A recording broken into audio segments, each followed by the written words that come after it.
A veces se nos ha presentado a San Juan de la Cruz con un carácter huraño. Es cierto que era austero consigo mismo, pero no era nada huraño.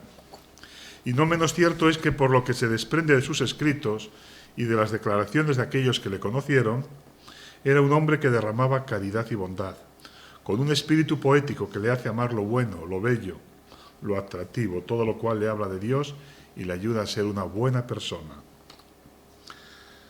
Afirmaba el Papa Juan Pablo II con motivo del centenario de la muerte de San Juan de la Cruz, en 1991, que es gozo para toda la Iglesia comprobar los frutos abundantes de santidad y sabiduría que este hijo suyo sigue dando con el ejemplo de su vida y la luz de sus escritos. En efecto, su figura y sus enseñanzas atraen el interés de los más variados ambientes religiosos y culturales que en él hayan acogida y respuesta. Las obras de San Juan de la Cruz están traducidas a más de 50 idiomas y es leído por hombres y mujeres de todas las religiones y tradiciones cristianas. Lo mismo cristianos que musulmanes, budistas, hinduistas se acercan hasta él. Es buscado como maestro en el camino de la fe y de la vida interior. El testimonio de su vida, así como su doctrina, ayuda a todos los que buscan la experiencia de Dios a través de la contemplación y del servicio a los hermanos. Y es que para el verdadero contemplativo, aquel que encuentra el sentido de su vida en la búsqueda de Dios, Dios y el prójimo son dos realidades que van siempre unidas. Dios lleva al ser humano, el ser humano remite siempre a Dios. Y sabe bien, como enseña Juan de la Cruz, que a la tarde es el final de la vida, te examinarán en el amor. Fray Juan aprendió en la escuela de la vida, en donde conoció la pobreza desde niño. Vio morir a causa del hambre, cosa bastante frecuente en aquella sociedad, a su padre y a su hermano. Tuvo que abandonar, como otros muchos, su pueblo de origen, para poder sobrevivir como pobre en lugares más aptos para ello.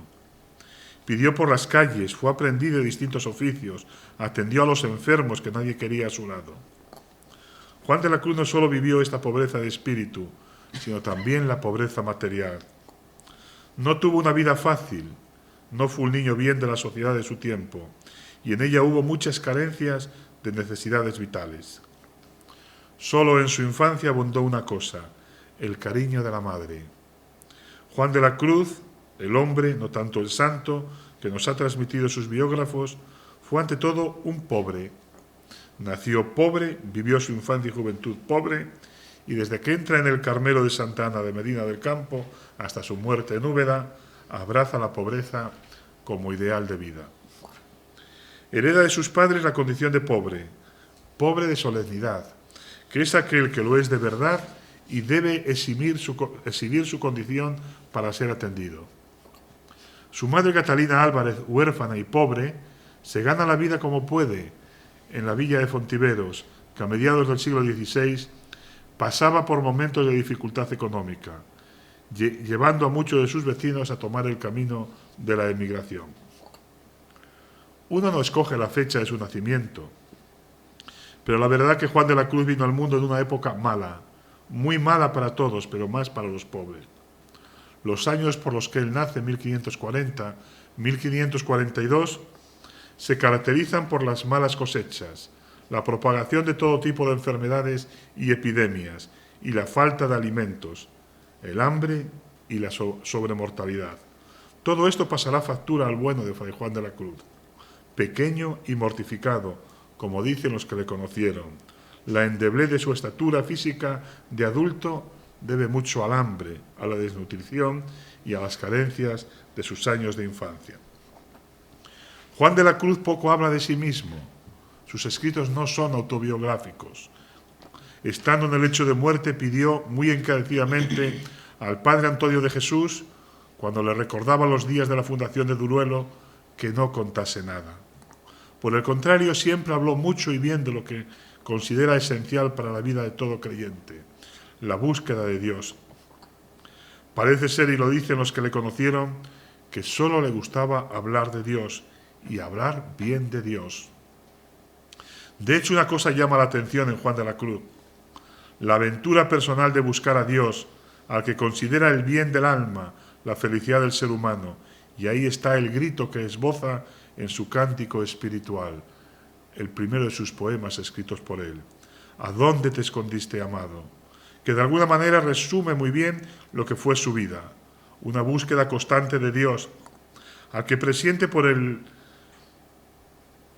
paso del amado que la dejó vestida de hermosura, el paso del amado por la creación, pero al que encuentra en Cristo, el que es la palabra última y definitiva de Dios a la humanidad y el que nos lo dice todo acerca de Dios. Al esbozar el camino de la libertad de Juan de la Cruz, nos dice que para alcanzar la libertad, para gozar de Dios, es necesario buscar no lo más fácil, sino lo más dificultoso, no lo más sabroso, sino lo más desabrido, no lo más gustoso, sino lo que da menos gusto, no lo más alto y precioso, sino lo más bajo y despreciado. Para venir a gustarlo todo, no quieras tener gusto en nada. Para venir a serlo todo, no quieras poseer algo en nada. Fray Juan es un personaje variopinto y polivalente. En su existencia hallamos escenas llenas de ternura, momentos trágicos, también situaciones cómicas. Es un hombre que lo mismo hace de hortelano que de peón de albañil.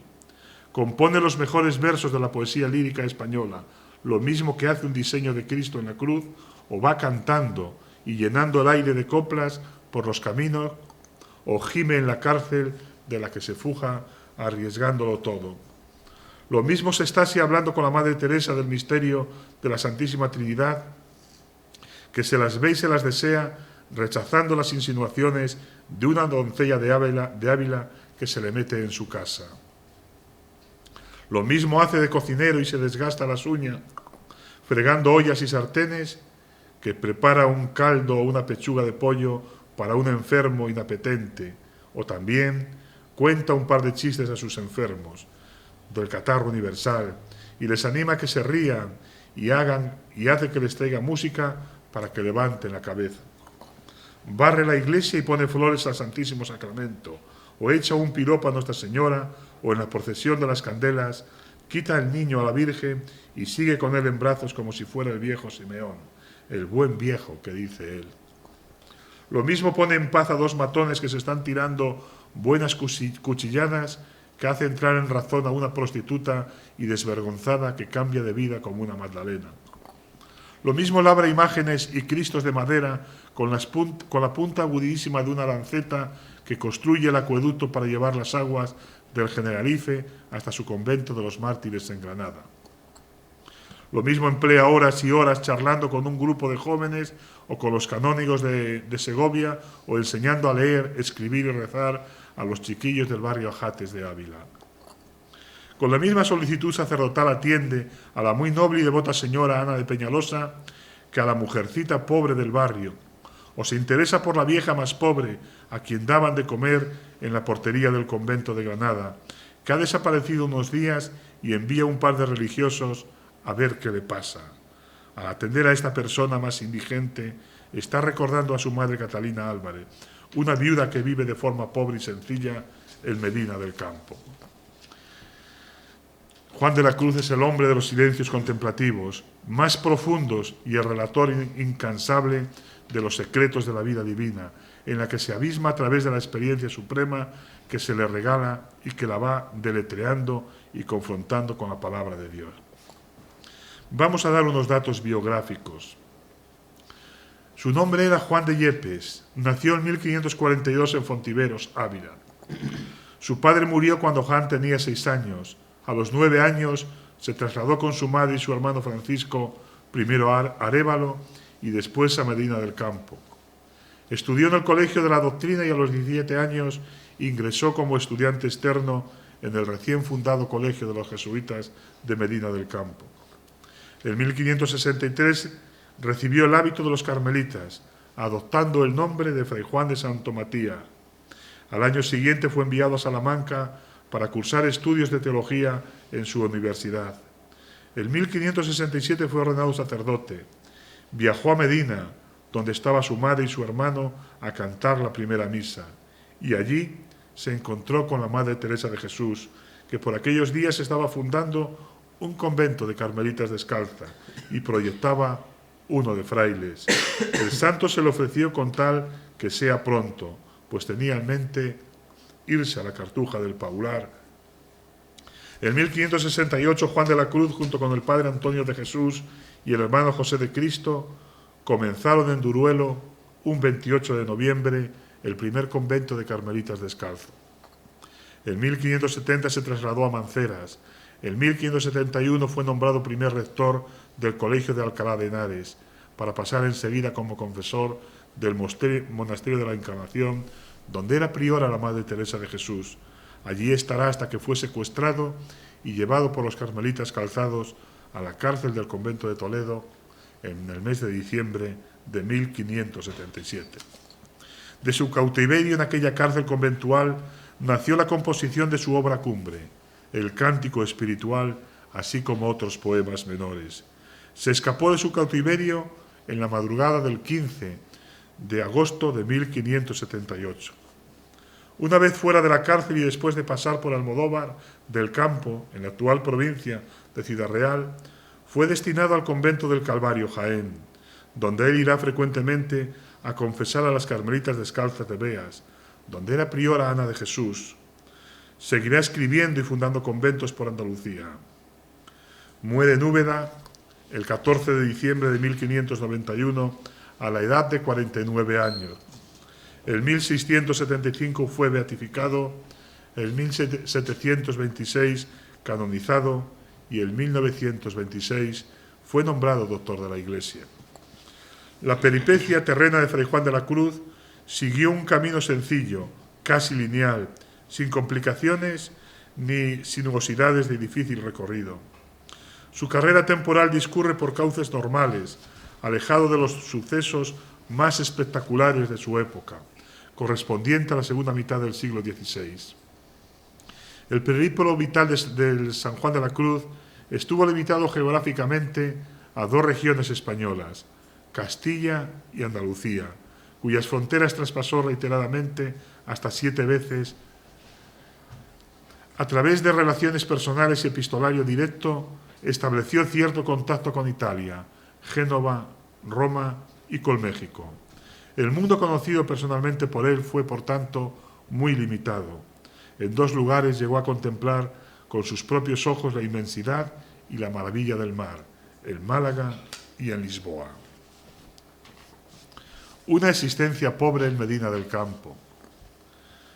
Su madre Catalina, que no tenía otra forma de vivir que sus manos, bien para trabajar en el telar o para contratarse como nodriza.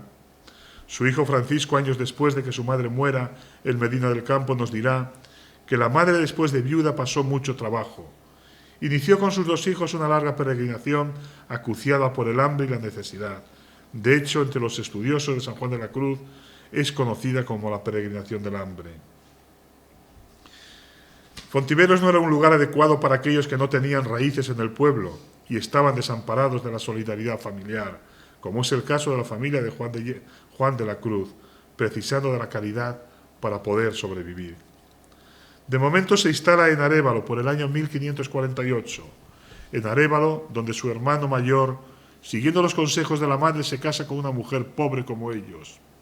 Ana Izquierdo, vecina de Muriel, un pueblo cercano a Arévalo, que es definida como buena compañera, que aprenderá el oficio de la familia, tejer telas y que secundará a su marido Francisco en la pobreza, pero también en las obras de caridad que tanto él como su madre hacía con los desvalidos.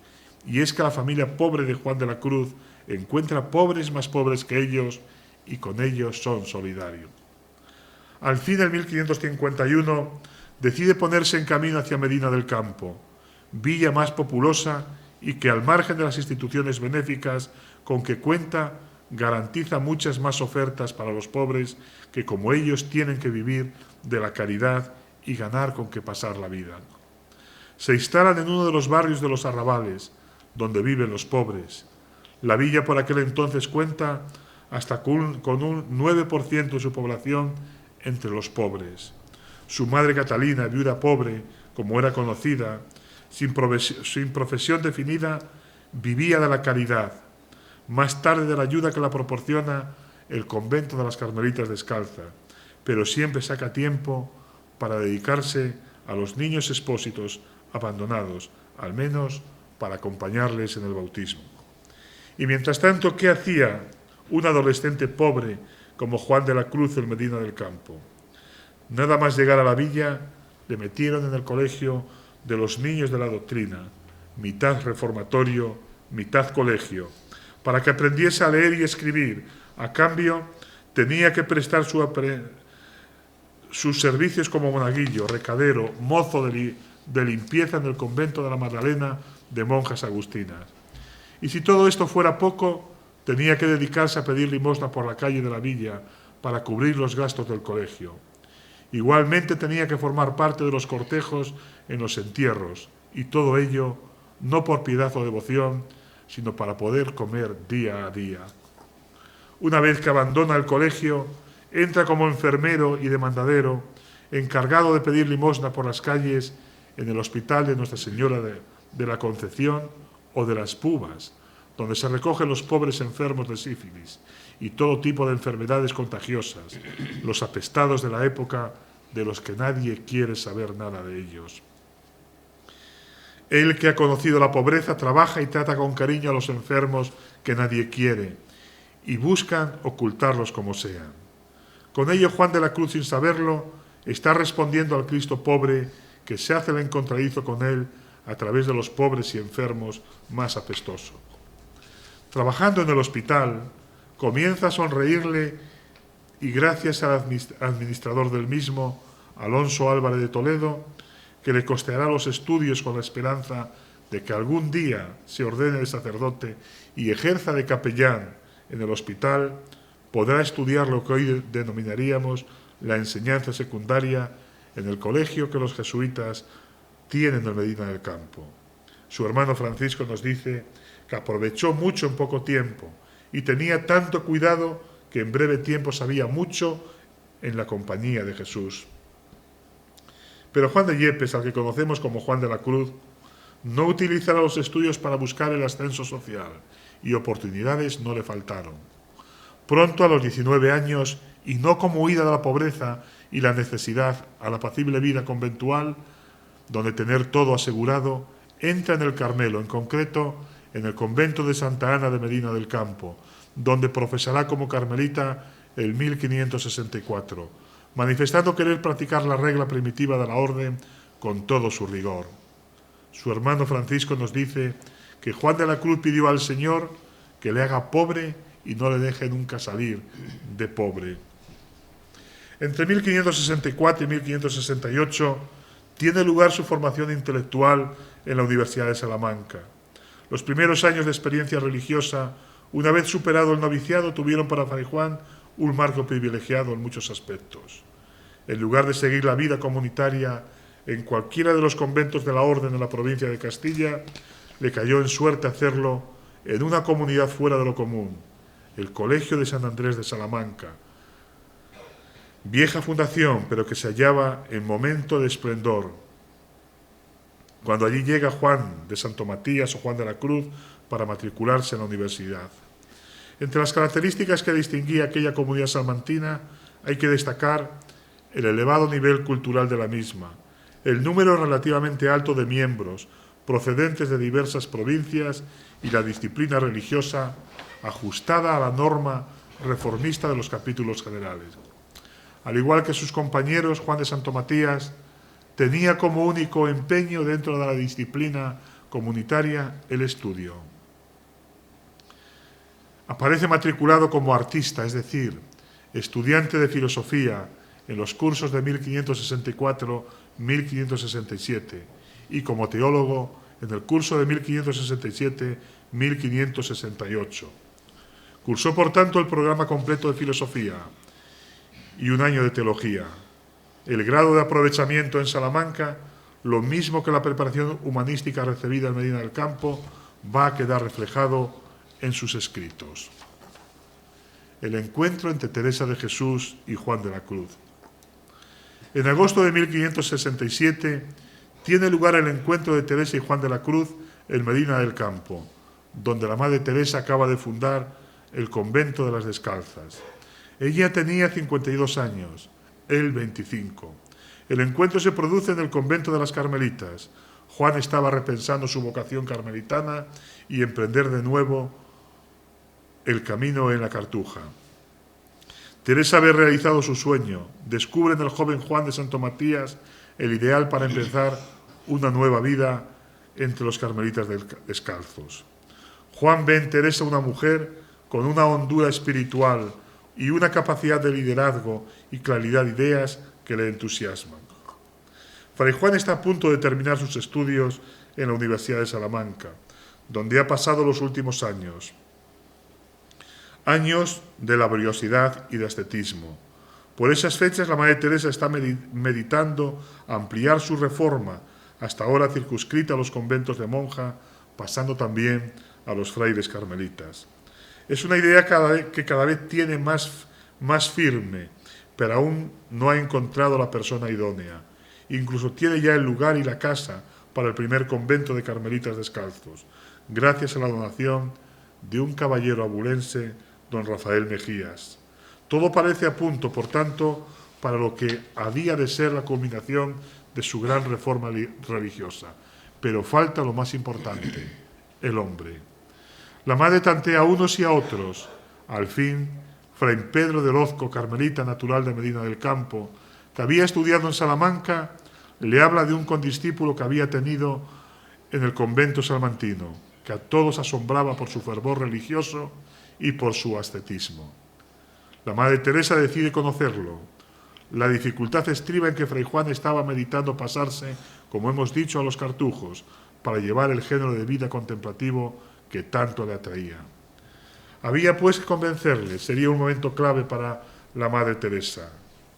Es la misma Teresa quien nos lo cuenta con su característica sencillez al tratar de sus fundaciones. Poco después, acertó a venir allí un padre de poca edad, que estaba estudiando en Salamanca, y él fue con otros por compañero, el cual me dijo grandes cosas de la vida que este padre hacía. Llámase Fray Juan de la Cruz. Yo alabé a nuestro Señor, continúa Santa Teresa, y hablándole contentóme mucho, y supe de él cómo se quería también ir a los cartujos. Yo le dije lo que pretendía, y le rogué mucho esperase hasta que el Señor nos diese monasterio, y el gran bien que sería, si había de mejorarse, ser en su misma orden, y cuanto más serviría al Señor.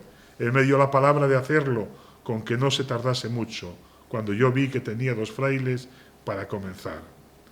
De ese encuentro nacerá la fundación de Duruelo, el primer convento de frailes carmelitas descalzos, donde Fray Juan de la Cruz, acompañado por Fray Antonio de Heredia, Fray Antonio de Jesús, comenzará la historia del Carmen descalzo. Fray Juan de la Cruz secuestrado.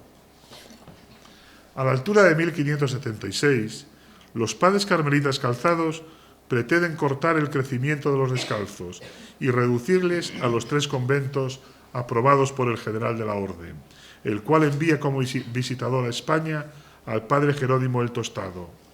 La Madre Teresa reconoce que dicho visitador venía determinado a deshacer todas las casas, porque se había proveído en capítulo general que solo 2 o 3 dejasen para todos y no se pudiesen tomar más frailes y se vistiesen como esotros.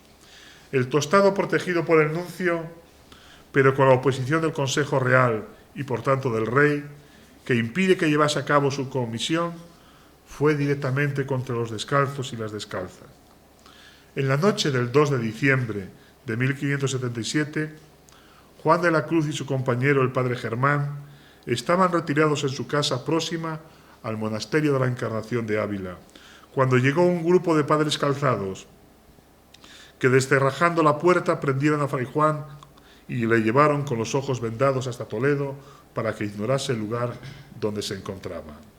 Cuenta el padre José de Velasco, le llevaron preso a Toledo por orden de los padres de la observancia, porque pretendían que él y todos los demás descalzos siguiesen su religión antigua de la observancia, como se ordenó en Roma por letras particulares para ello. En Toledo le declaran desobediente y contumaz, y como castigo le condenan a ser recluido e incomunicado en una cárcel que era un pequeño hueco empotrado en la pared que no tenía ventana. En lo alto, una saetera de 3 dedos, por donde entraba la luz. En el suelo, una tabla y 2 mantas viejas. Aquí encerraron a Fray Juan, sin capilla ni escapulario, signo externo de que había sido condenado. La comida es agua, pan y sardinas, a veces solo media. 3 días a la semana ayuna pan y agua y recibe una disciplina.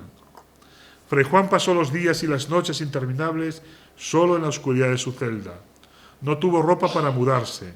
Cuando llegaron los calores del verano, la cárcel se hizo insoportable.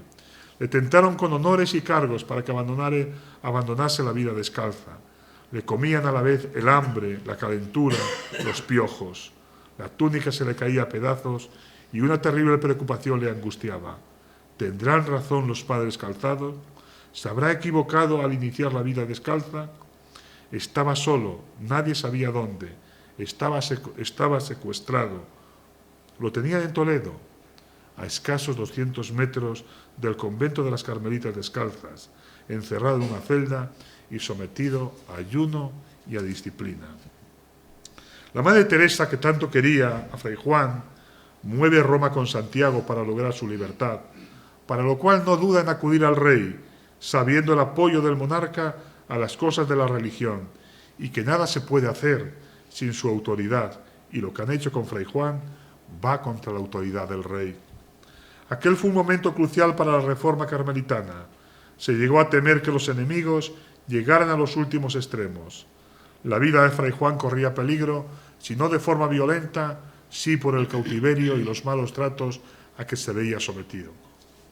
Teresa acudirá a la corte, pero no a los consejeros del Consejo Real, o a su presidente, o al inquisidor general, que lo era entonces el cardenal Quiroga, sino al mismo rey, y lo hizo cuando aún no habían transcurrido 48 horas del secuestro de Fray Juan de la Cruz. Es una carta estremecedora la que escribe la Madre Teresa, donde cuenta al rey toda la persecución que estaban sufriendo por instigación de los calzados, y cómo habían llegado a apoderarse de Fray Juan de la Cruz, un fraile al que la ciudad de Ávila tenía por santo. Y añadía la Madre Teresa, y en mi opinión lo es, y ha sido toda su vida. Esto no fue obstáculo para que los adversarios de la reforma carmelitana pusieran sus manos sobre él con gran peligro de su vida, junto con un compañero del santo, Fray Germán de Santo Matías. A mí me tienen muy lastimada, comentará la Madre Teresa, verlas en sus manos, cada día es que lo desean. El riesgo que corría al extremo, tuviera por mejor que estuviese entre moros, porque quizá tuviera más piedad. Si Felipe II era el rey de todas las Españas y era el rey más poderoso de la cristiandad, y si ella le hablaba al propio Dios, no había poder de la tierra que pudiera espantarla o encogerla, y así se lo va a decir lisa y llanamente al monarca. Considerando que pues sufre nuestro Señor mis indiscretas quejas, también las sufrirá vuestra majestad. A pesar de que los razonamientos de la Madre Teresa no tenían vueltas de hoja, con la agudeza que la caracterizaba, añadirá algo más a Felipe II, algo que vendría a ser un argumento de sumo valor para el rey, lo mucho que en los conventos carmelitanos se rezan por él.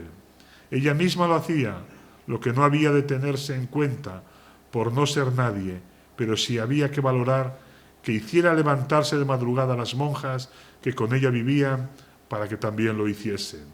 Era aquello de que las oraciones eran gratas a Dios, según de quien viniese.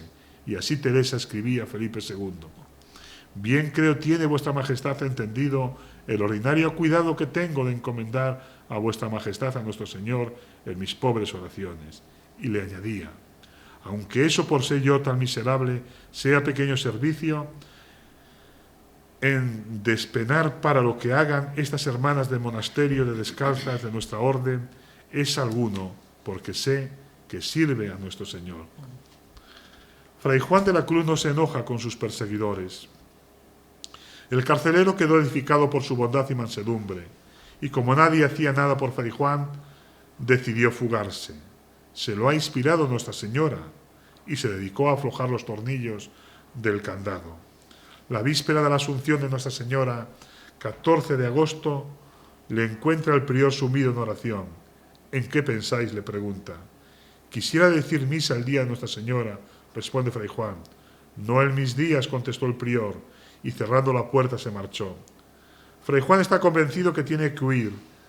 Tiene medida la distancia que hay de la ventana al muro que daba al río Tajo. Eran las 2 de la mañana.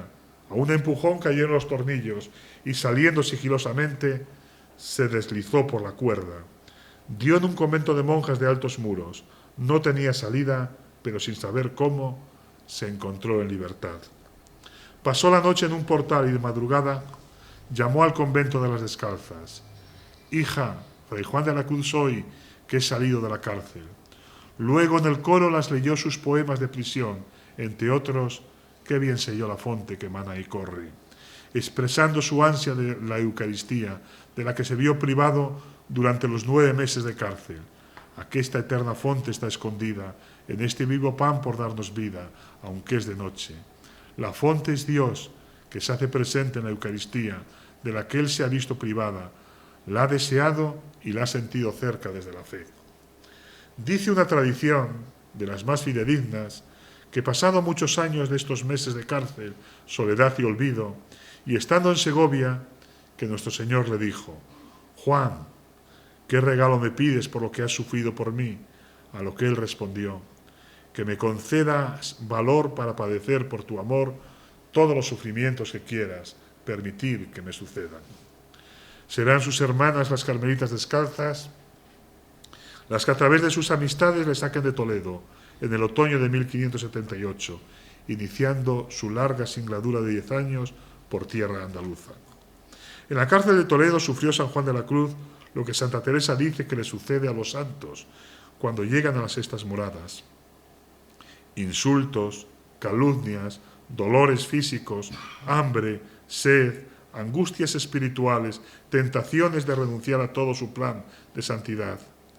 Más tarde, cuando le pregunten a Fray Juan que de dónde saca tanto valor para sufrir toda clase de males, responderá: cuando estuve preso en Toledo aprendí a sufrir. Juan de la Cruz sintió en aquel momento la más plena soledad. No solo estuvo abandonado de aquellos que tenían como compañeros y hermanos, sino que sintió el abandono del mismo Dios. De alguna manera, en aquellos meses de cárcel, se configuró, como él mismo escribe en su libro de la subida al Monte Carmelo, con el mismo Cristo que en la cruz también sintió el abandono de su Dios y Padre, pero más allá de todo, confió plenamente en él. Debemos señalar que fue en la cárcel de Toledo donde se desató la vena poética de Fray Juan de la Cruz. Aquí compuso el cántico espiritual: ¿a dónde te escondiste, amado, y me dejaste con gemido? Como el ciervo huiste habiéndome herido, salí a estir clamando y era así. Y aquí también compuso el poema de la fonte, que ya lo hemos citado: qué bien sé yo la fonte que emana y corre, aunque es de noche. Todos le tienen por santo. Teresa de Jesús definió a Juan de la Cruz como hombre celestial y divino, y añadía que el padre Fray Juan de la Cruz es una de las almas más puras que Dios tiene en su iglesia. Tenemos un testimonio de los primeros años de la Reforma teresiana que nos da información exacta de lo que pensaba la Madre Teresa de Fray Juan de la Cruz. Estando en este convento, el convento de Medina del Campo, nuestra Santa Madre Teresa de Jesús hablaba de él con gran estima. Y entre otras cosas santas y buenas que decía del dicho venerable padre, en presencia mía y de muchas religiosas de este convento, dijo que el dicho venerable padre había llegado a la perfección más alta que podía llegar un hombre humano mediante su gran virtud y santidad. Y personas religiosas de esta casa que con él comunicaban y trataban, decían grandes cosas de su vida y santidad, que estando preso mucho tiempo en la cárcel de Toledo, en su prisión, hizo y compuso la canción de la esposa, las cuales la dicha Santa Madre trajo a este convento y pidió a las religiosas que se holgaran, se entretuviesen en ellas y las cantasen. Y así se hizo, y entonces se han cantado y cantan, que desde su principio las decoré, y son 50 canciones, 1 o 2 más o menos. Para Teresa de Jesús, Fray Juan de la Cruz es un hombre de espíritu, dotado de letras, muy capacitado para formador y guía de espíritus. Por eso Teresa lo llevará a Ávila para confesor de la Encarnación en el tiempo que ella fue priora del monasterio. Puso en este monasterio del Carmen prior y subprior y portero y sacristán descalzos, y acá a día que confiesa uno de ellos, harto santo, ha hecho gran provecho y todos esotros son bien a mi gusto. Santo es la palabra que usa Teresa cuando habla de Juan de la Cruz. Para ella es un santo, a pesar de su juventud. Ana de Jesús, priora del convento de las Carmelitas de Beas, que se quejaba de no encontrar buenos confesores y directores de espíritu para sus monjas, la escribe diciendo: en gracia me ha caído, hija, cuán sin razón se queja, pues tiene allá mi padre Fray Juan de la Cruz, que es un hombre celestial y divino. Pues yo le digo a mi hija que después que se fue allá no he hallado en toda Castilla otro como él, ni que tantos fervores en el camino del cielo. No creerá la soledad que me causa su falta. Miren que es un gran tesoro el que tienen allá en ese santo. Y todas las de esta casa traten y comuniquen con él sus almas, y verán que aprovechadas están, y se hallarán muy adelantadas en todo lo que es espíritu y perfección, porque le ha dado nuestro Señor para esto particular gracia. Los elogios no pueden ser mayores. Teresa de Jesús ve a Juan de la Cruz como un santo, un hombre celestial y divino. No ha hallado otro de la misma altura espiritual. Es un gran tesoro de Dios. Dios le ha concedido una particular gracia en los caminos del espíritu. El retrato más fiel y exacto de Fray Juan en la pluma teresiana es bien conocido. Un hombre celestial y divino. Ningún otro juicio ha conseguido históricamente tanta fortuna.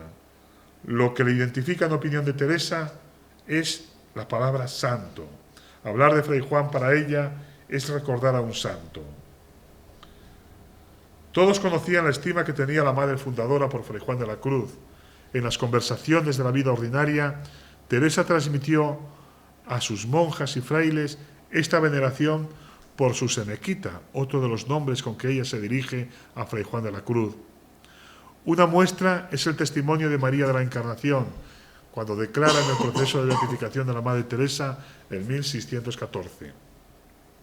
Oí contar muchas veces a mi madre Ana de Jesús y a mi buena madre María del Nacimiento que esté en gloria, que nuestra Santa Madre Teresa de Jesús, que estimaba y quería mucho a este venerable Padre y fue su confesor mucho tiempo, y que decía de él que le amaba tiernamente, porque tenía un alma muy cándida y pura, y que era un varón sin malicia, ni marañas, y que tenía altísima contemplación y una paz grandísima. Otro contemporáneo de Fray Juan de la Cruz, el Fray Eliseo de los Mártires, lo describía como hombre de cuerpo mediano, de rostro grave y venerable, algo moreno y buena fisonomía, su trato y conversación apacible, muy espiritual y provechoso para quien lo oía. De él escriben los documentos de la época que era parco en el comer y en el dormir, castigador constante de su cuerpo en duras y prolongadas disciplinas, víctima de constante persecución que le llegaban al alma, estaba delgado y macilento. Enamorado de la llaneza, huía de toda ostentación de autoridad, mezclándose con sus súbditos en los oficios más humildes, como barrer, fregar, y abandonando su puesto de prelado para salir a leer en el refectorio mientras los demás acababan de comer. Su afabilidad adquiría expresión de maternal solicitud y cariño cuando se trataba de enfermos. Nadie lo oyó hablar desfavorablemente de los demás, aunque le fuesen contrarios. El corazón entrañable del santo no podía menos de tener su predilección y las tenía. Vamos finalmente a ver los últimos días de Fray Juan. Fray Juan de la Cruz, en 1591, quedó libre de toda responsabilidad. Rechazó el priorato de Segovia. Cayó medio en desgracia de los superiores de la orden y se ofreció para ir a México, donde existían ya algunos conventos de carmelitas descalzos. Le fue aceptado el ofrecimiento. Viaja hasta Madrid, de Madrid a Segovia, para recoger sus cosas y despedirse de aquella comunidad. Cumplidos sus compromisos, emprendió el camino de Andalucía para preparar la expedición mexicana que había de zarpar de Sevilla. Mientras se reunían los otros 12 compañeros y se cumplimentaban los primeros requisitos, Fray Juan se retiró al solitario convento de la Peñuela, en la provincia de Jaén, donde llega en pleno mes de agosto. Al cabo de un mes cae enfermo. A partir del 12 de septiembre no le abandonan unas calenturillas. Mientras él trataba de superar la enfermedad, le llegaban noticias de que el proyecto de viajar a México había fracasado. Cuando algún hermano de hábito urdía contra él infamias inconfesables, hijas del resentimiento, no se alarmó ante las noticias que llegaban a la soledad de la Peñuela. Tranquilizaba a quienes sufrían pensando que le quitarían el hábito. No le quitarían el hábito porque estaba dispuesto a enmendarse si en algo había errado y dispuesto a obedecer, como él mismo dice, en cualquier penitencia que le dieren. Como en la Peñuela no era posible una cura eficaz, se le propuso trasladarle a Baeza, donde era bien conocido y estimado. Él había fundado aquel convento de Baeza años antes. Fray Juan desechó el ofrecimiento y aceptó ser trasladado a Úbeda, en la actual provincia de Jaén, donde contaba con algún resentido. Llegada a su último destino el 28 de septiembre de 1591, siendo recibido por el superior con muestras patentes de disgusto, como una carga pesada para la comunidad. Pronto cambiará de opinión. Aquejado de una septicemia, con llagas purulentas en la pierna derecha, Juan de la Cruz permanece en el lecho del dolor, soportando con fortaleza y mansedumbre las curas y los dolores. Todos los remedios se muestran ineficaces. Fallece en la noche del 13 al 14 de diciembre a la edad de 49 años.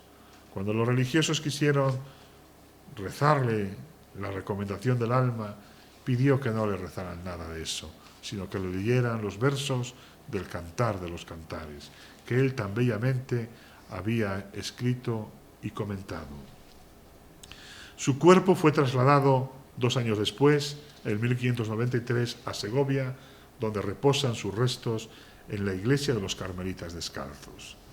Y para acabar, decir qué opinión tenía Fray Juan de la Cruz de Santa Teresa, de la Madre Teresa, la que le tenía a él como santo.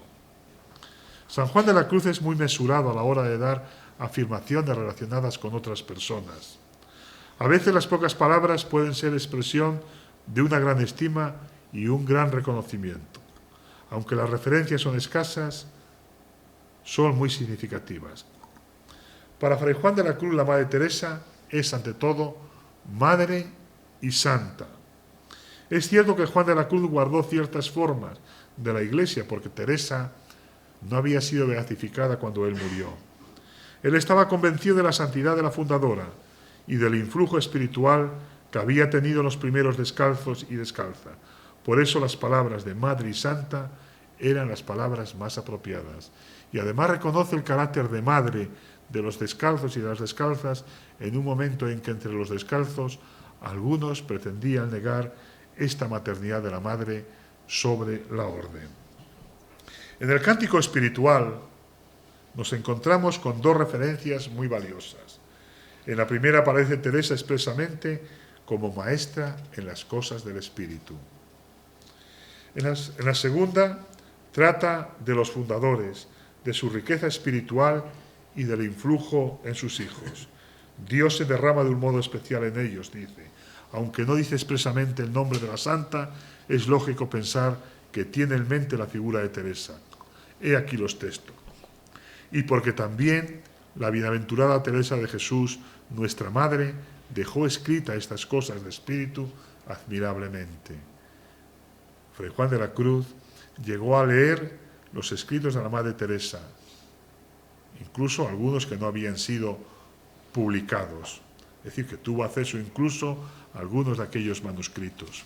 Por eso recomienda su lectura y sus escritos. El segundo texto es: pocas almas llegan a tanto como esto, mas algunas han llegado, mayormente las de aquellos cuya virtud y espíritu sabía de difundir en la sucesión de sus hijos, dando Dios la riqueza y valor a las cabezas en las primicias del espíritu, según la mayor o menor sucesión que había de tener su doctrina y espíritu. Esta es la opinión que tiene Fray Juan de la Cruz, de la Madre Teresa, que es la madre, la fundadora, la que da origen a la orden de los descalzos, tanto de varones como de mujeres, y que es también una maestra en las cosas del espíritu, ¿no? Dicho esto, antes de ser beatificada y reconocida por la Iglesia, ya es mucho. Y dicho en Fray Juan de la Cruz, pues es mucho más. Y tener en cuenta que Fray Juan de la Cruz, como decíamos al principio, nunca habla de cuestiones, diríamos, biográficas, y es muy parco en hacer elogios de la gente. A él le gusta hablar de Dios y no tanto hablar de las gentes, pero reconoce el magisterio de la Madre Teresa y la maternidad de la Madre Teresa, de esa monja que a él le engatusó y a él le animó y le enganchó en la obra de la Reforma por la que tanto sufrió, y también el que tanto hizo sufrir a la Madre con su cautiverio, ¿no? Por tanto, la Madre le tiene a él por santo, a Fray Juan de la Cruz tiene a la Madre por maestra de espíritu y madre, en el sentido de que fue ella la que dio origen a la familia religiosa, donde él se desarrolló y desarrolló, diríamos, todas sus potencialidades como religioso, como sacerdote y como maestro espiritual.